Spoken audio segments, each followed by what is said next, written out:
Welcome, FanGeek'd fam. We've got a special treat for you today.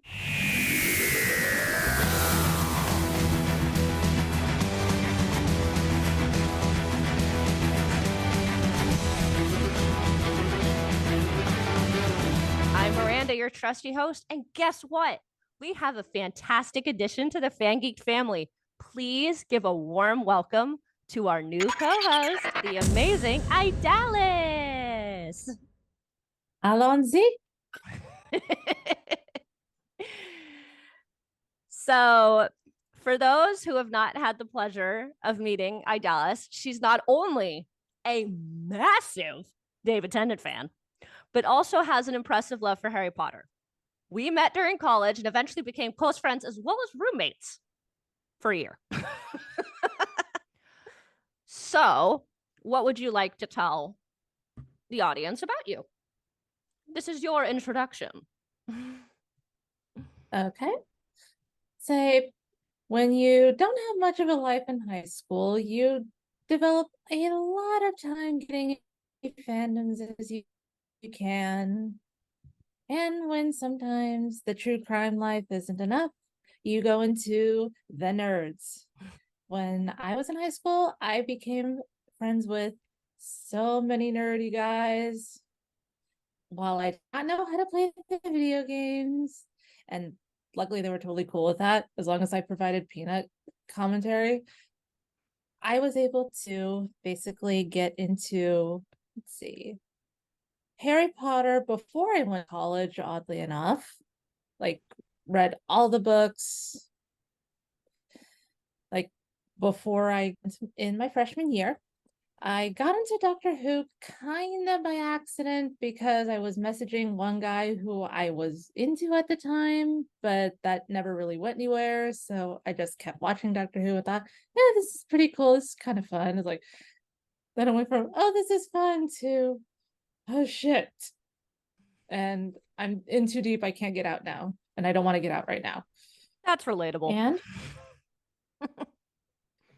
college campuses can be especially fun when there is a literal Harry Potter club and you play Quidditch. Yes, you were in charge of that. Being hit. Yes. Oh, the nostalgia being hit in the face with a dodgeball again. Yeah, so what would you like to mention about your unabashed love for David Tennant? How did you end up getting into his particular era? Well, he became number 3 on my list. If you know what the list is, you know the list. He became number 3. And he stayed firmly at number 3 because he replaced who was previously on number 3. Yeah, that's true. I'm just gonna leave it there. Yeah, pretty much. And let's see. So, as you mentioned, your freshman year, me and another friend of mine who lived in the same hall, we all became pretty close friends. And once we you learned, look like in the hall across from me, kind of like up to the left. Yeah, you lived. Yeah, but my other friend and I were literally in the same hall. Yes, like 3 doors down. Yeah. Yeah, 3 doors down. Yeah. So I think it was January of my freshman year. Yes. We learned that you had not seen the rest of the Potter films. So I think for a span of a few weeks, we sat you down and watched them all.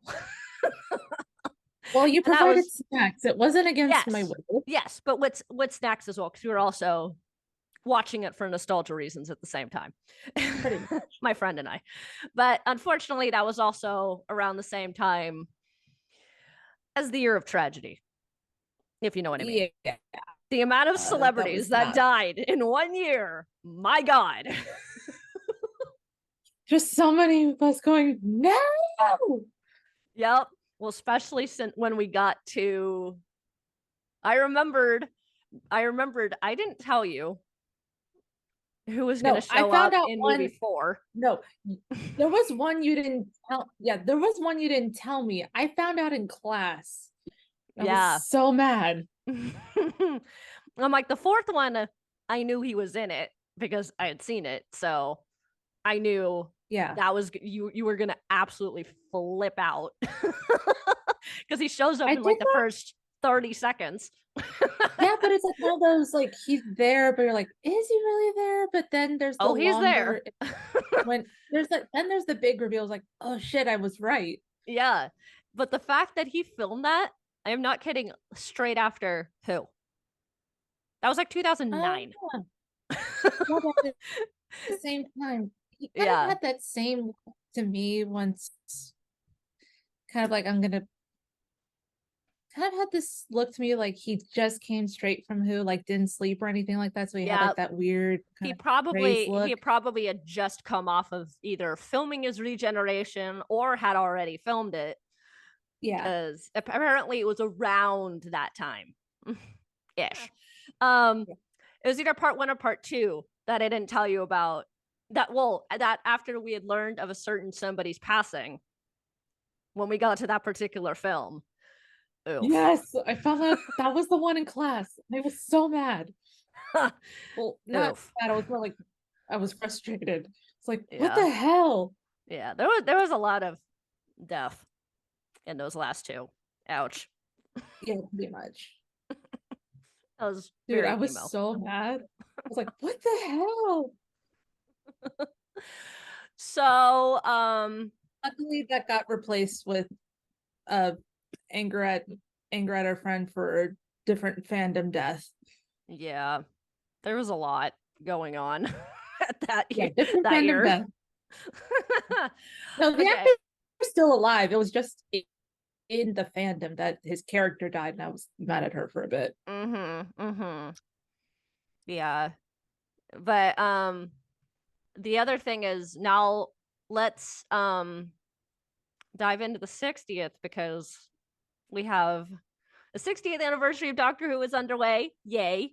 So we are And he's so vain, he has to bring back his face again. yes. So, in case you haven't seen the previous video on our channel, I will link my YouTube somewhere in the spheres of wherever Somewhere this in is. the lovely So if you have not seen our previous video, in my previous video on the 60th, yes, David Tennant is back as the 14th, not the 10th. Doctor number 14. It's gonna get confusing. Although he does literally quote himself during his regeneration, which cracked me up. His first line, I am not kidding, is, wait, I know these teeth. He literally quoted himself. What did he just say? It was like, this is familiar. Yeah, And of when course, he's running his everyone, tongue over his teeth. yeah. He's like, wait a second. And then we also, of course, have the return of Catherine Tate as Donna Noble. In my opinion, she is the best and most tragic. Yes. I understand people who have like their affiliations for Rose, but seriously, it's Donna. Donna's the goat. Okay. For sure. Fight me. People love Fight her. me. That's why people were so excited she came back. And the reason they came back, you can thank the Doctor Who lockdown tweet-alongs for them coming back at all. It's because of the tweet-alongs of The Runaway Bride, Stolen Earth, and Journey's End that we got Russell, David, and Catherine all back. Never underestimate the fury of a nerd. Yes, especially people who are bored during quarantine and need to watch something for the sake of their sanity. Again. Yes. And of course, he has not made an appearance yet, but he will at some point. This will, unfortunately, be the final appearance of Bernard Cribbins as Wilf. We salute. Because he did film some scenes before his tragic passing last year. So we do know he is in it. He has not shown up yet. And for that, we salute once more. Yes. So, I'm guessing you have not watched the episodes themselves yet. Not yet. I have the subscription, and luckily, I will be getting a little bit more like free time off of work.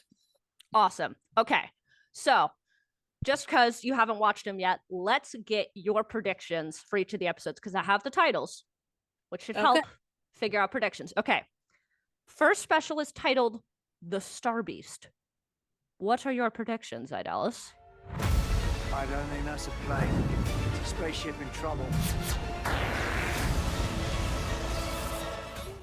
If this is gonna be like that weird beast, like in the Neverending Story, the flying one, I know which one you're talking about. This one's gonna feel kind of more campy.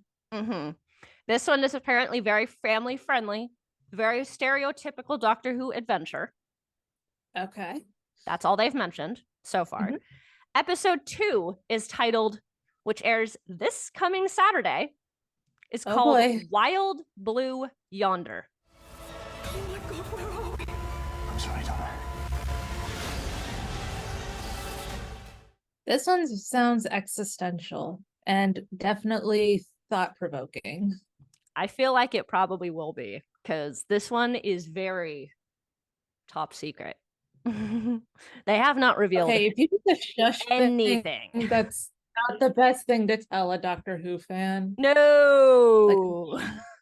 Especially when it's not bad, is it?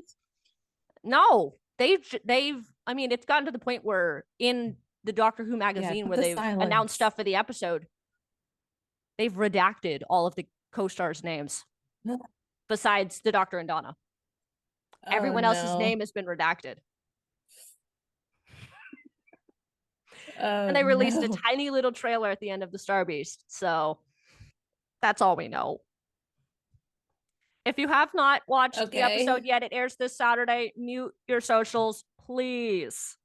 There's a 24 hours cap for spoilers, and then you're on your own. I don't get Doctor Who notifications that often anyway, so I'll be okay. you should be fine. All right, the last episode is titled The Giggle. He's here, driving you mad, laughing at the human race. This is the one with NPH BT dubs. Why is this? Okay, first of all, musical theater nerd.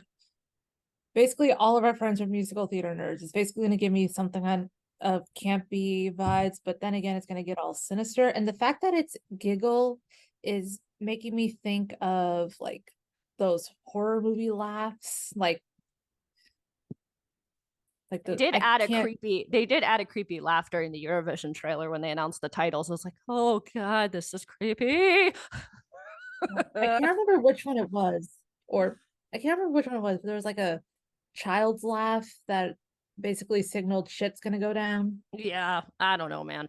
Okay, so you also mentioned that you are a huge fan of Harry Potter.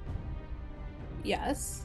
Do you have any particular informational tidbits you would like to add for our fans, like your Hogwarts house and favorite characters, etc.? Okay, Ravenclaw house. Favorite characters in each house. For Gryffindor, that would be McGonagall. Ravenclaw, Luna. Hufflepuff, I would say I'm gonna go with Neville. Gonna be Hufflepuff because while he is brave like a Gryffindor, to me he's a Hufflepuff. He's just so sweet and like adorable. Why is it always me? Pretty much. And for Slytherin, odd choice. I'm gonna go Slughorn. Yes, he's all flawed and all that, but like when the chips were down, he knew what he stepped up. When the chips were down, he stepped up. Yep. Okay, so and for our FanGeek'd fam, we'll be doing episodes for each special, breaking down all the timey-wimey goodness once we've watched them. So stay tuned. Doctor, he'll come back to save us, and this time I'm gonna be ready. Then just like that, we'll be gone. I should also mention I should also make the announcement that our podcast is now officially on Spotify as of yesterday. Yes. No ads, as far as I know. Yes. So you can now listen to us on Spreaker, Spreaker, on YouTube podcasts, and now on Spotify. Woohoo! So I'm so excited to break down all of these episodes and theorize and fangirl away with my new co-host here. Thanks, Idalis, for joining the FanGeek'd family, and to our listeners, buckle up because it's going to be one heck of a journey. Until next time, keep geeking and keep adventuring. Allon-sy. Geronimo.